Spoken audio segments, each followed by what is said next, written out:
Hello everyone and welcome to Audacity. Before we get going, make sure you look over my audio lecture on Canvas. That way you know the principles before you start applying them inside of the program. Great, assuming you have done that, let's go ahead and get started inside of Audacity. Now you can download Audacity from the web. If you just type in Audacity Audio in Google, it will take you to the Audacity website where you can download it from there. It's super easy to install and it is free.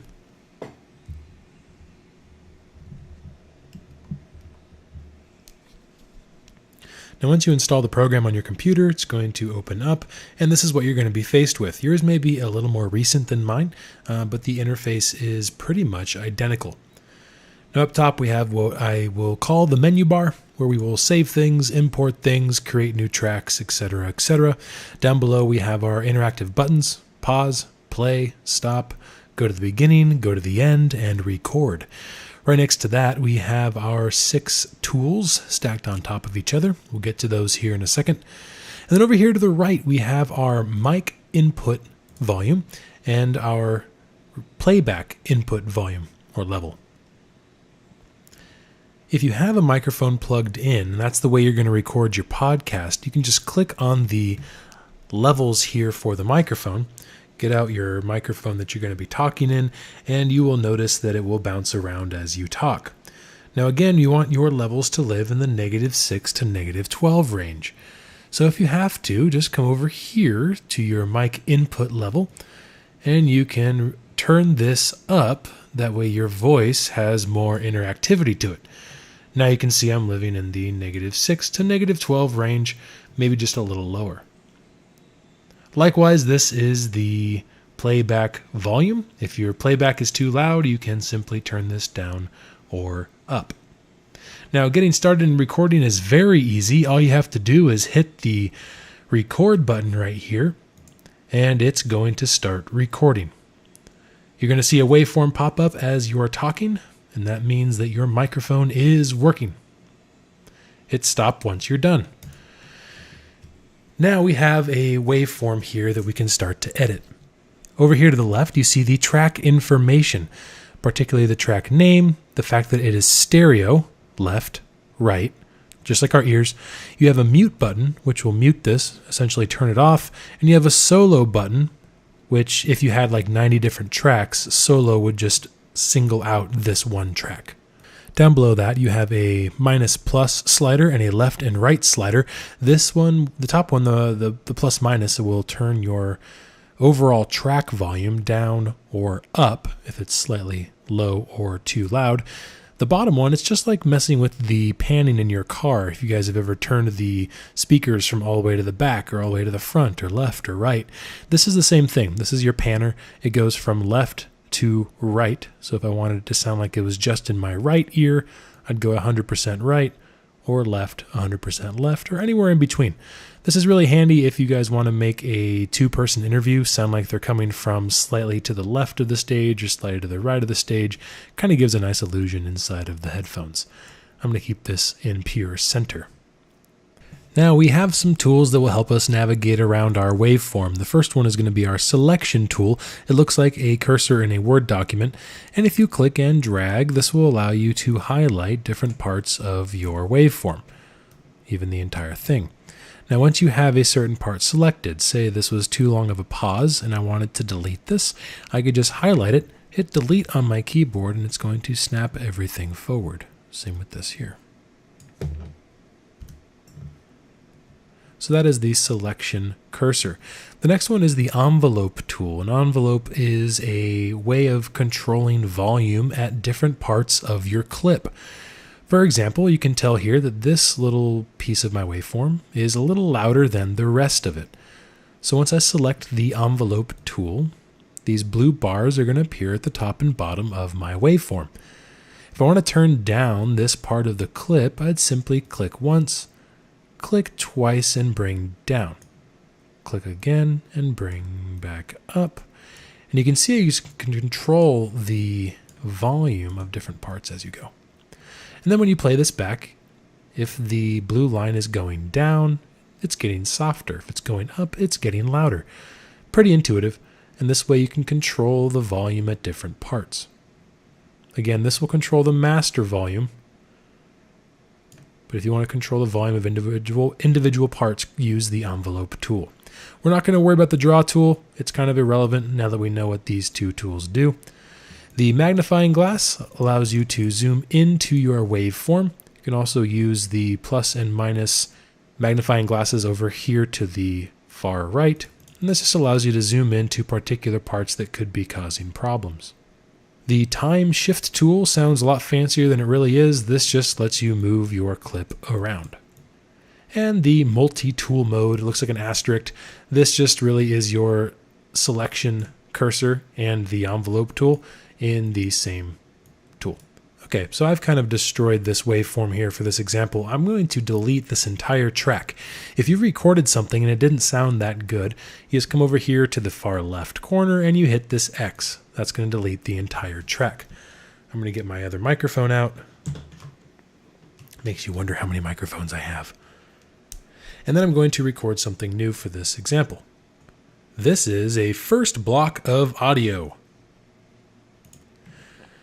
Now, I have this first block of audio here. This is a first block of audio.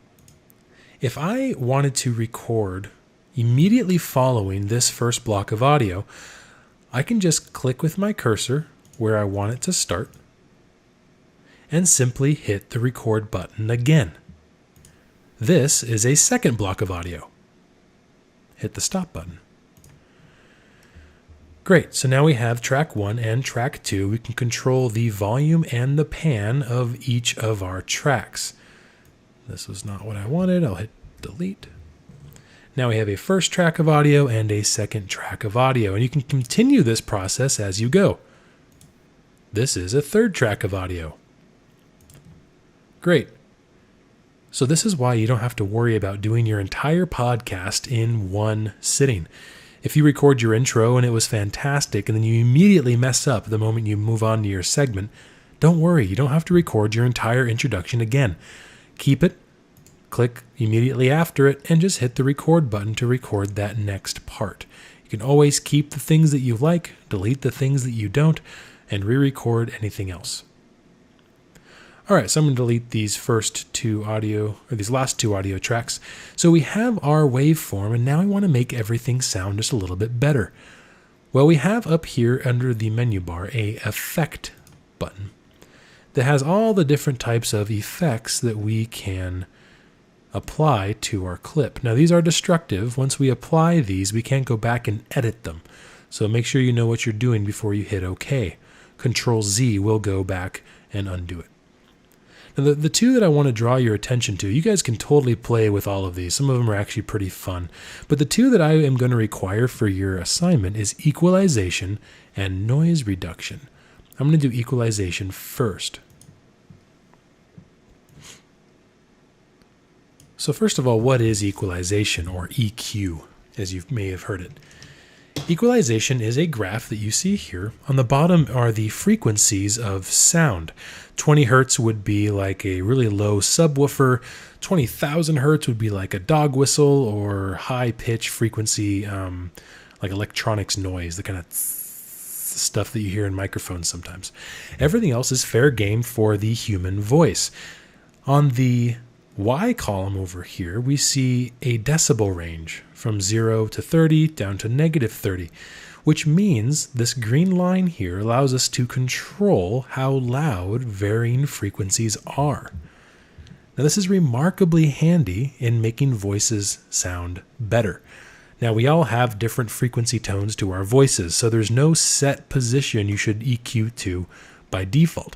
But by listening to your voice, you're going to know that there are certain tones that need some help. For example, I have some low midtones, but I also have kind of some tinny higher midtones, which means I'd want to click on this green bar 3 times, and you can see I can then bring up the 200 hertz frequency. Now, I also know my voice tends to live at the 1000 hertz. 2000 hertz. And then I'm going to drop this off because this is just inaudible high noise. And I have some lower tones there. Now this is just a guess, but I've EQ'd my voice plenty of times. So if I were to preview this, this is a first block of it's going to preview. You guys can't hear that. But the goal here is to make the audio sound more present, which means if you were to throw on some headphones and listen to the EQ'd version of your voice, it should sound like you're right there in the room next to you. EQing takes time, and I would expect it to not be perfect the first maybe 5 times, but play with it. Find the different tones that your voice will live at. The great way to do that would be to just grab a certain point at a certain frequency and boost it all the way to the top, preview that, and see what happens with your voice. It'll probably sound super crazy. EQs are done best in subtleties, which means you shouldn't really have to lift these all that much. Okay, so that is EQing.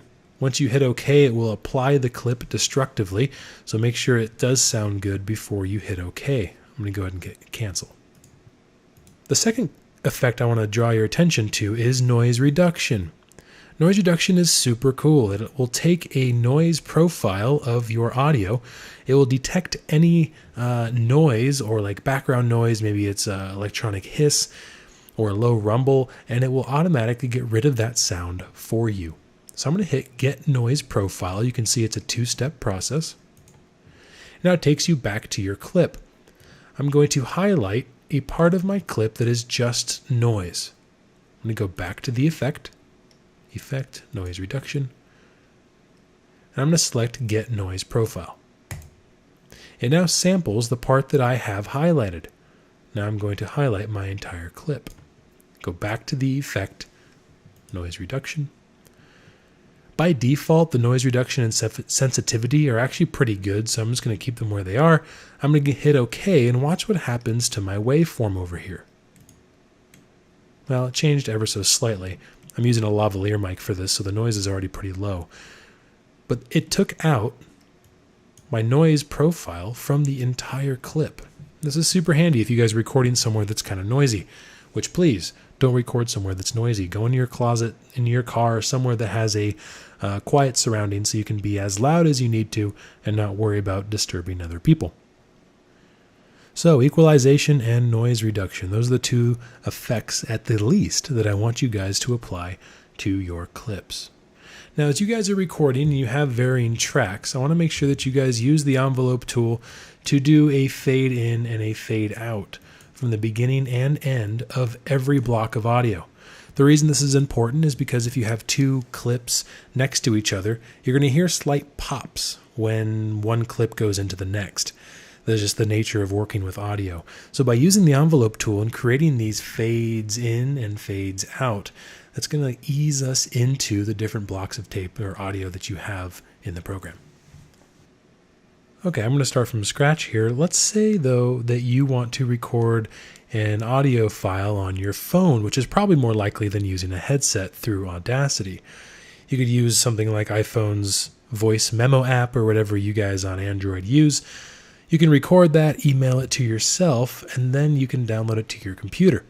Once you're ready to import it, you have to go to File, Import, Audio, go to wherever that clip is. Here's mine. Hit Open. And then you have your waveform from what you recorded on your phone. This is a sample recording. Now let's say you've recorded your entire podcast, everything's all cut together, you've used noise reduction, you've equalized your voice, all of the sound effects and music you can import the same way are all mixed down and their volumes are set appropriately, and you're ready to export this to turn in. Here's what you do. You go to File, Export Audio. You can then choose what you want to save your file as, and I would recommend the Save As Type pull-down set to MP3 files. WAV is fine, but WAV files are huge, and I'm going to be having to download them to grade them. MP3 files will be sufficient. I'm going to save this to my desktop. Then you hit Save. Ignore all of this metadata info. This is if you were recording stuff for a music album. Just hit OK. And now it's very quick to export that final audio. Once you do that, you should see a finished MP3 wherever you saved that, and you can submit that through Canvas.